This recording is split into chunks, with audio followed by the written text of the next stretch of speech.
வணக்கம் and welcome to cricket Challengers Tamil channel. இந்த வீடியோவில் நம்ம அதை பற்றி பார்க்க போகிறோம் அப்படின்னா IPL 2025 நம்மளுடைய ஹேசல்வுட் இப்போ வேறு லெவலில் வந்து பார்த்தீங்க அப்படின்னா களமிறங்கி ப்ராக்டிஸ் ஆரம்பிச்சிட்டாரு. ஸோ ஹேசல்வுட்டை பொறுத்த வரைக்கும் அவர் வந்து பார்த்தீங்கன்னா இண்டோர் ப்ராக்டிஸ் செஷன் அப்படிங்கிற அந்த ஒரு விஷயத்துக்குள்ளே தான் இருக்க முடியும் அப்படிங்கிற மாதிரி சொல்லியிருந்தாங்க. பட் ஆனால் வந்து பார்த்தீங்கன்னா அவர் வந்து ஃபுல்லி ஃபிட் ஆகி இப்போ மெயின் ப்ராக்டிஸ் செஷனுக்குள்ளேயே வந்துட்டார்.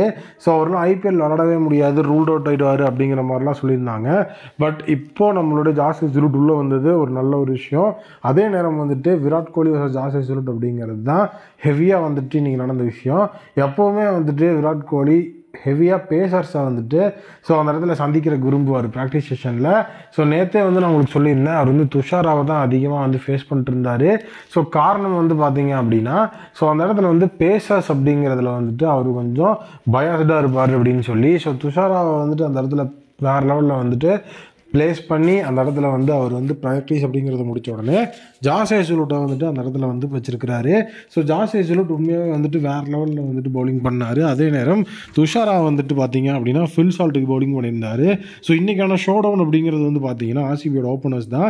ஃபில் சால்ட், விராட் கோலி ரெண்டு பேருமே வந்து பார்த்தீங்கன்னா தான் RCBயோட ஓப்பனர்ஸாக இருக்க போகிறாங்க. அவங்க ரெண்டு பேர் தான் இன்றைக்கி வந்துட்டு ஹெவியாக வந்து பர்ஃபார்மன்ஸ் அப்படிங்கிறத கொடுத்துருந்தாங்க.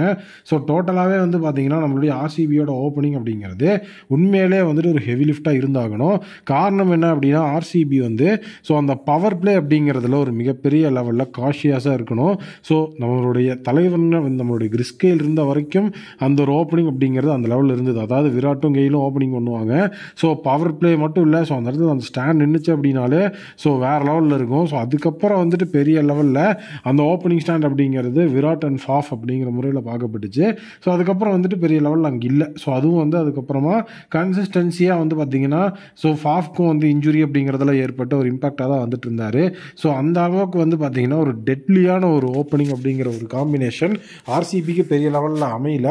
அப்படி அமைஞ்சாலும் வந்து பார்த்தீங்க அப்படின்னா அதை வந்து எஃபெக்டிவாக இல்லை. இந்த தடவை வந்துட்டு அது கண்டிப்பாக எஃபெக்டிவாக இருக்கணும் அப்படிங்கிறதுக்காக தான் இந்த ஒரு ஓப்பனிங் காம்பினேஷன் இருக்குது. ஜாஸ் ஹேசல்வுட்டை வேறு லெவலில் வந்துட்டு போட்டு பொழந்துருவார் விராட் கோலின்னு எதிர்பார்க்கப்பட்ட இந்த சுச்சுவேஷனில் வந்து பார்த்தீங்கன்னா ஜாஸ் ஹேசல்வுட் வந்து பார்த்தீங்கன்னா வேறு லெவலில் சூறாவளியாக வந்து பால் போட்டு அசத்திட்டு இருந்தார். வந்து ஜாஸ் ஹேசல்வுட் எவ்வளோ விக்கெட்ஸ் எடுத்தார் அப்படிங்கிறதுலாம் கிடையாது. டோட்டலி லீத்தலான பவுலிங் போட்டார். அதுதான் வந்துட்டு நான் வந்து பார்க்குற ஒரு விஷயம். ஏன்னா அந்த லீத்தல் பவுலிங் அப்படிங்கிறது தான் பெரிய லெவலில் RCBக்கு மிஸ் ஆகிட்டு இருந்தது. ஏன்னா லாஸ்ட் டைம்லாம் வந்து பார்த்தீங்கன்னா அந்த பேஸ் அட்டாக் அப்படிங்கிறது ஒரு பெரிய லெவலில் வந்துட்டு இல்லை. யாஸ்தயால், அதுக்கப்புறம் சிராஜ், அதே நேரம் அல்சாரி ஜோசப், லாக்கி ஃபெர்குசான் அப்படின்னு சொல்லி அந்த ஒரு பேஸ் அட்டாக்கே ஒரு வலுவான பேஸ் அட்டாக்காக தான் இருந்தது. இந்த பிளேயர் இருக்கிறாரு, அப்போதான் இந்த பேஸ் அட்டாக்கை தொடக்கூட முடியாது அப்படிங்கிற மாதிரி ஒரு லீத்தல் அப்படிங்கிற மாதிரியான பிளேஸ் அட்டாக் நம்மளது கிடையாது. இந்த தடவை ஜாஸ் ஹேசல்வுட், துஷாரா இவங்கெல்லாம் வந்திருக்கும் போது இப்போவே ஓரளவுக்கு ஓகே. இந்த லாஸ்ட் இயர் இருந்த அந்த ஒரு பேஸ் அட்டாக்கு இப்போ இருக்கிற பேஸ் அட்டாக் உண்மையாகவே வந்துட்டு செமையாக தான் இருக்குது. சிராஜ் ஒரு இடத்துல நல்ல எக்ஸ்பீரியன்ஸ் பிளேயரான புவி எடுத்திருக்கிறோம். அதுக்கப்புறம் வந்து பார்த்தீங்கன்னா ஓவர்சீஸில் வந்துட்டு துஷாராவை எடுத்திருக்கிறோம், ஜாஸ் ஹேசல்வுட் எடுத்திருக்கோம். பேரலி நம்ம வந்துட்டு யாஸ்தயாலையும் பேக்கப்பில் வச்சிருக்கிறோம். அப்படிலாம் இருக்கும்போது பேஸ் அட்டாக் உண்மையாகவே எக்ஸ்ட்ராடினரியாக இருக்குது. அதுவும் அவங்களோட ஃபார்மும் இப்போ வந்து எக்ஸ்ட்ராடினரியாக இருக்கும்போது இன்னுமே சூப்பராக இருக்கும். இன்னும் வந்து பார்த்தீங்கன்னா புவி மட்டும்தான் ஒரு மிகப்பெரிய ரிதம்குள்ளே வரல. நாளைக்கு வந்து அவருக்குமே ஒரு ஆப்ஷன் ப்ராக்டிஸ் செஷனை வந்து சஜஸ்ட் பண்ணியிருக்கிறாங்க. அதில் புவியும் வந்து பார்ட்டிசிபேட் பண்ணுறாரு. அதே நேரம் விராட் கோலியை பொறுத்த வரைக்கும் சிக்ஸர் பவுண்டரின்னு போட்டு பொழந்தெடுத்து வேறு லெவலில் வந்துட்டு மாஸ் காட்டிகிட்டு இருக்கிறாரு. ஃபில் சால்ட் எஸ்பெஷலி வந்து பார்த்தீங்க அப்படின்னா துஷாராவை இன்னைக்கு போட்டு கொண்டு விட்டாருன்னே சொல்லணும். நேற்று துஷாரா வந்து பார்த்தீங்கன்னா விராட் கோலிக்கு தண்ணி காட்டியிருந்தாரு. பட் ஆனால் இன்னைக்கு வந்து ஃபில் சால்ட் துஷாராவை வேறு லெவலில் வந்து வெளுத்து விட்டாரு. துஷாராவை வந்து பொறுத்த வரைக்கும் அவருடைய ஸ்லிங் ஆக்ஷன் கண்டிப்பாக வந்துட்டு அந்த மாதிரியான ஆக்ஷன் வச்சிருக்கிற பிளேயர்ஸ்க்கு வந்து பார்த்தீங்கன்னா அந்த ஆக்ஷன் அவங்களுக்கு ஒரு மிகப்பெரிய அட்வான்டேஜாக இருந்தாலும் அதே ஆக்ஷன் தான் அவங்களுக்கு ஓரளவுக்கு டிஸ்அட்வான்டேஜையும் கொடுக்கும். அதை எப்படி நம்ம எஃபெக்டிவாக யூஸ் பண்ணுறோம் அப்படிங்கிறதுல தான் இருக்குது எல்லாமே. அதையும் கண்டிப்பாக நம்ம வந்து பார்த்துக்கணும். இப்போ வந்து பார்த்தீங்க அப்படின்னு இந்த ப்ராக்டிஸ் செஷன் அப்படின்னு வரும்போது RCB அண்ட் நம்மளுடைய சைடில் வந்து பார்த்தீங்கன்னா பிளேயர்ஸ் எல்லாருமே டீசெண்டாக இருக்காங்க. இன்றைக்கி தான் வந்து பார்த்தீங்கன்னா பேட்டிங் பவுலிங்னு ரெண்டுமே வந்து கார்லேட் ஆகிருக்கு. டோட்டலி வந்து பார்த்தீங்கன்னா பேட்டிங்கில் Phil Salt and Virat Kohli ரெண்டு பேரும் டீசெண்டாக ஆடி இருக்காங்க. பவுலிங்கில் வந்து பார்த்தீங்க அப்படின்னா துஷாரா அடி வாங்கியிருந்தாலும் ஜாஸ் ஹேசல்வுட் வந்து எஃபெக்டிவாக இருந்திருக்காரு. இந்த மாதிரி தான் வந்து கரெக்டாக இருக்கணும். ஒருத்தர் அடி வாங்கினா ஒருத்தர் வந்து பார்த்தீங்கன்னா அதை இழுத்து பிடிக்கிற மாதிரி இருக்கணும்.